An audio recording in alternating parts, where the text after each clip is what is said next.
Alors, directeur de l'innovation et de la RSE à Pôle emploi, ça veut dire être capable à la fois de transformer l'établissement sur une échelle de temps en gros de 3 à 5 ans côté innovation, au sens, on va dire, valeur du terme, hein. L'idée, c'est effectivement de détecter la valeur, qu'elle vienne de l'interne, qu'elle vienne de l'externe, pour effectivement transformer, accélérer cette transformation au bénéfice, bien entendu, de nos missions, l'inscription, l'accompagnement d'aide-demande d'emploi, l'appui aux recruteurs. Et puis côté RSE, on est plutôt dans ce que j'appellerais le commitment transformation, hein, c'est le fait de dire s'engager, être conscient qu'on s'engage dans une organisation, c'est le meilleur moyen, effectivement aussi de se transformer. Et donc là, on est plutôt sur 4 axes en termes de RSE, la politique d'achat responsable, l'accessibilité universelle, donc l'accessibilité à nos publics, bien entendu, handicapés, mais pas uniquement, donc la question de la diversité, bien entendu, et puis le respect de l'environnement, qui fonde aussi d'ailleurs l'action en matière d'innovation. Donc ces deux, on va dire, briques essentielles de la transformation qui se parlent. On fait de l'innovation en étant respectueux de l'environnement, en tout cas en étant conscient de son impact environnemental, par exemple. Et en fait, c'est par ces deux axes qu'on arrive à, d'une part, considérer tous les acteurs, qu'ils soient sur le marché, qu'ils soient internes, à proposer d'ailleurs de la coopération, de la collaboration. On pourra le en innovation, de la co-innovation. Tout ça se fait du coup avec une équipe de 20 personnes. Aujourd'hui, on a d'un côté effectivement un système d'innovation qui permet bien entendu depuis la co-innovation jusqu'à l'expérimentation, l'incubation de grands projets, le système d'évaluation, la gouvernance, en passant par un lab d'innovation, en passant par des démonstrateurs, en passant par un forum de l'innovation 3D. Donc c'est tout ça, la direction innovation RSE. Donc c'est un champ à la fois très très large et en même temps, on a besoin très régulièrement de nourrir l'établissement sur des sujets très concrets dans l'expérience. C'est aussi donc des systèmes qui me permettent d'aller plus vite. Donc le lab d'innovation qui a été créé en octobre 2014 et qui aujourd'hui est vraiment une brique essentielle en fait de la transformation de Pôle emploi. Et puis c'est des plateformes. Donc l'Emploi Store, Emploi Store ID, Emploi Store Dev, c'est une plateforme aussi interne qui s'appelle Innovaction. C'est un peu un Facebook at Work, un système de réseau social interne. Tout ça pour à la fois digitaliser en fait autant nos services que la posture de travail, le poste de travail des conseillers, etc. Donc on est vraiment sur un mouvement qui est assez global. Mais en tout cas, le sujet, c'est l'innovation au profit finalement de l'humain en utilisant le digital, en utilisant les engagements comme une forme finalement de modalité de cette transformation.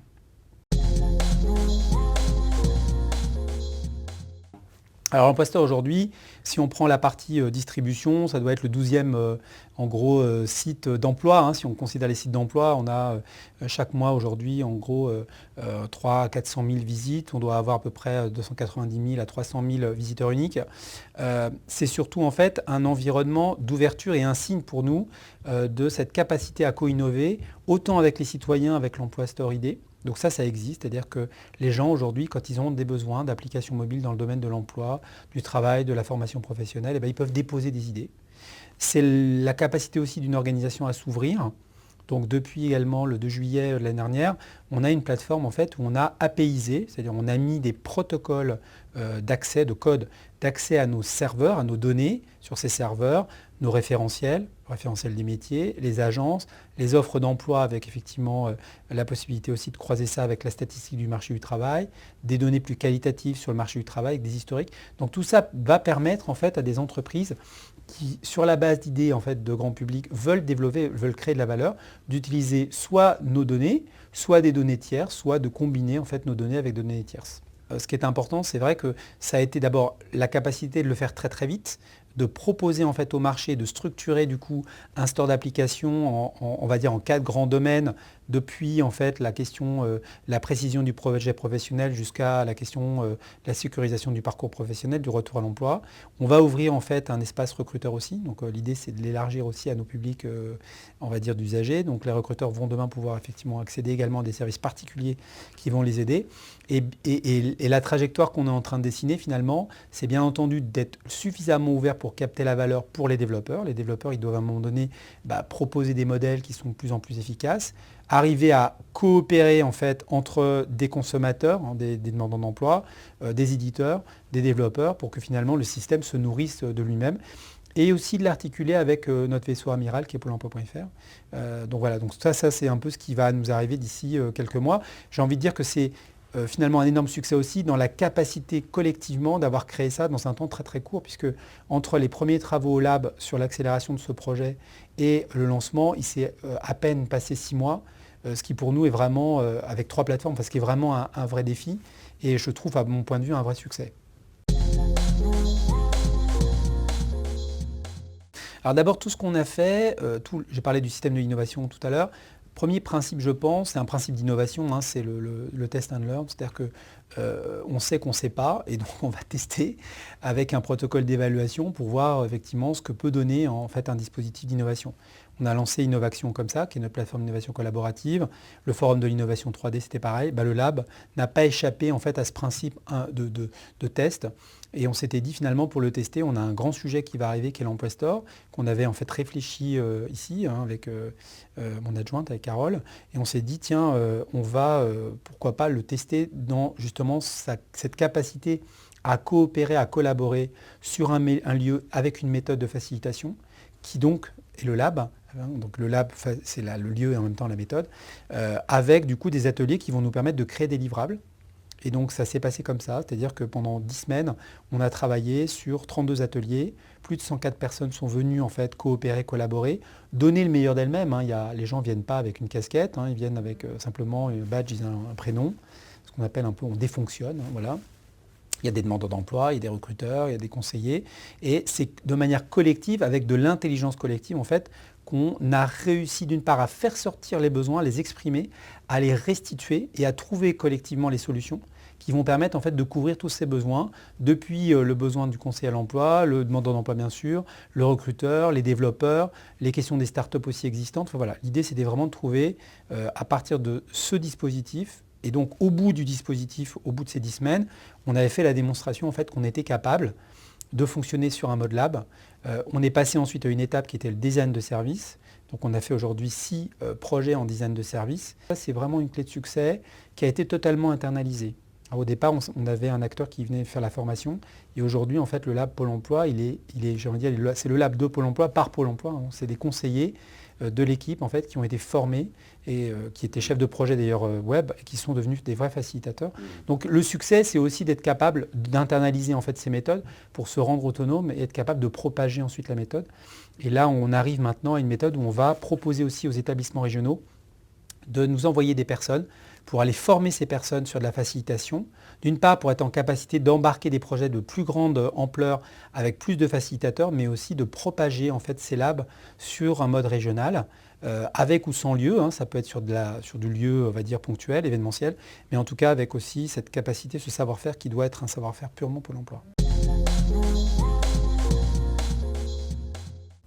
Très vite, en fait, plus on fait de la co-innovation, plus en fait la question d'ouvrir les données ou de challenger le marché se pose dans cette capacité à confronter, à hybrider un peu la valeur interne, la valeur externe. Donc on avait lancé les premiers challenges, on a lancé un premier challenge sur la mobilité, donc, qui s'appelait un emploi ici, ailleurs ou autrement.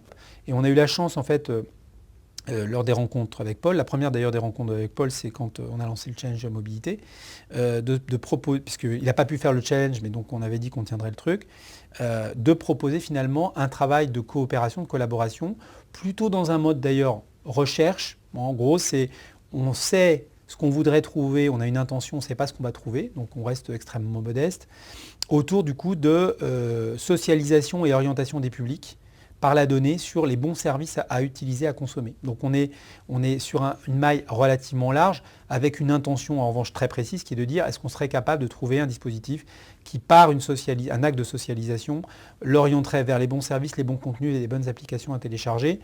Il y a des solutions qui peuvent le faire aujourd'hui, en dehors de la data science et de la GRC, etc. Mais est-ce qu'on peut aller plus loin finalement avec de la data science?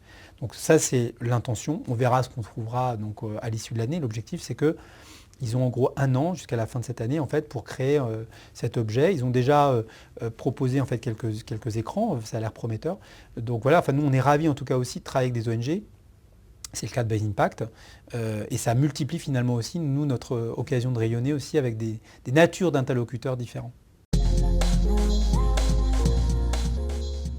les données qu'on va partager au titre de l'action publique, au titre de la loi sur les données, l'ouverture des données, qui le premier sujet sur le référentiel des données de référence, c'est 78, jusqu'à la loi Le Maire sur la portabilité des données, c'est qu'en tout cas, les publics aient bien conscience, effectivement, soient d'accord, et bien, quand je dis conscience, c'est pleine conscience de ce qu'on transfère et comment les gens vont le mobiliser. Donc on a à la fois un rôle pour moi de tiers de confiance absolue en tant qu'acteur public, hein, ça c'est notre mission première. Deuxièmement, il y a la question bien entendu de la pédagogie à faire. Et la pédagogie, elle se fait aussi vis-à-vis justement d'acteurs tiers. Donc nous, on s'engage en tout cas sur l'ouverture, mais bien entendu sur l'anonymisation de données. L'anonymisation de données, elle n'est jamais absolue, parce que bien entendu les données sont de plus en plus importantes. On a quand même des modalités de sécurisation qui sont quand même fortes. On a de l'échantillonnage, on a la question bien entendu du respect du secret statistique, hein, donc avec des échantillons sur des bases à moins de 5, on arrive à faire des choses quand même très, très propres. Et puis il y a la question de publier des agrégats, donc ça on le fait déjà. Donc notre stratégie pour la partie data, c'est premièrement, on a un espace open data sur toute la partie statistique, tout ce qui est produit de manière statistique est mis à disposition sur pôle emploi.org. On a l'API avec une licence d'usage, donc là la question c'est plutôt le mésusage, hein. Si les gens l'utilisaient mal, on peut couper en fait l'accès à nos API, et c'est écrit en fait dans la licence sur Emploi Store Dev. Et on va mettre en place très prochainement, donc c'est Carole, mon adjointe Carole Leclerc, qui travaille dessus, une gouvernance autour des données pour aussi rendre consciente l'organisation, ça c'est plutôt de la RSE, sur justement cette question de l'ouverture des données. Aujourd'hui, on ouvre en fait l'ensemble des offres d'emploi en temps réel avec l'API, mais on ne met pas les coordonnées du recruteur. Alors il faut savoir qu'on a une question en droit français qui est le secret commercial. D'abord, c'est la personne morale qui est l'entreprise, elle a aussi des devoirs en matière, par exemple, de pratiques de recrutement, etc. Pour plein de questions, en fait, pour ne pas non plus être capable de reconsolider des pratiques de recrutement, qui pourraient d'ailleurs lui être défavorables, alors qu'elle fait des choix. Bon, on ne peut pas mettre, en fait, ces informations-là. Mettre le texte libre, en fait, des offres d'emploi, les entreprises, elles se vendent, c'est prendre le risque en plus qu'on les identifie. Donc en fait, on a mis les offres d'emploi en temps réel, elles existent sur le site, mais en revanche, effectivement, elles ne comportent pas de données qui permettraient d'identifier un recruteur. Je ne crois pas, c'est très clair, on fait de la data science, hein, on a des projets qu'on a fait d'ailleurs avec l'équipe d'Henri Verdier, avec GMAP, avec Pierre Péziardi, etc., pour essayer d'utiliser justement la data science pour outiller en fait en autonomie par exemple des demandeurs d'emploi sur la candidature spontanée. C'est un projet qui s'appelle La Bonne Boîte. La question de la formation professionnelle, la question de trouver la bonne formation, c'est un peu une logique de sésame. Ça ne vient pas se substituer pour moi à une question qui est bien la question de l'interaction humaine. Le recrutement procède bien entendu de combinaisons de techniques de recrutement, de technologies de recrutement. Et je ne crois pas au déterminisme. C'est-à-dire que si on fait ici l'appariement sans CV, c'est justement aussi pour essayer plutôt de rapprocher dans un dialogue, c'est-à-dire passer par la voix, par le regard, par les signes, ça c'est ce qu'il y a de plus riche. Et je ne crois pas en fait à ce que ça soit, si tu veux, remplacé. En revanche, il y a la question plutôt de détecter dans beaucoup des masses d'informations des gens qui pourraient être intéressés, peut être tout à fait utile, mais ça ne viendra jamais remplacer pour moi une des pratiques très, on va dire de communication, ce n'est même pas des pratiques de recrutement. Donc je dis juste que soyons pas déterministes. La science des données, elle apporte des choses, elle augmente cette capacité de compréhension dans le sens prendre avec l'information, d'en tirer des enseignements. Le libre arbitre est finalement ce qui fait la réalité humaine. Et donc, voilà, on est plutôt sur de la question de prospective, de modélisation. On n'est pas dans la décision, quoi. Et ça doit rester pour moi une caractéristique humaine. Et c'est aussi pour une question... Le recrutement, c'est aussi une forme d'engagement. Hein. C'est-à-dire que quand on recrute quelqu'un, on s'engage. J'imagine mal une machine faire le recrutement pour cette question-là. Je termine d'ailleurs sur un petit mot, c'est pas moi qui dis, c'est Barbander, Luc de Barbander, qui disait effectivement les ordinateurs déduisent, ils n'induisent pas, ce qui caractérise aussi l'acte de recrutement, cette capacité aussi d'induction, ça ce n'est pas possible. Donc les machines peuvent faire beaucoup. Je pense qu'on a beaucoup à progresser avec la science des données, ça c'est certain. Ça ne remplacera pas, en revanche, effectivement, le dialogue qu'on peut avoir, là, toi et moi, par exemple, qui est filmé par la machine, et qui va te permettre, effectivement, de savoir de quoi je parle.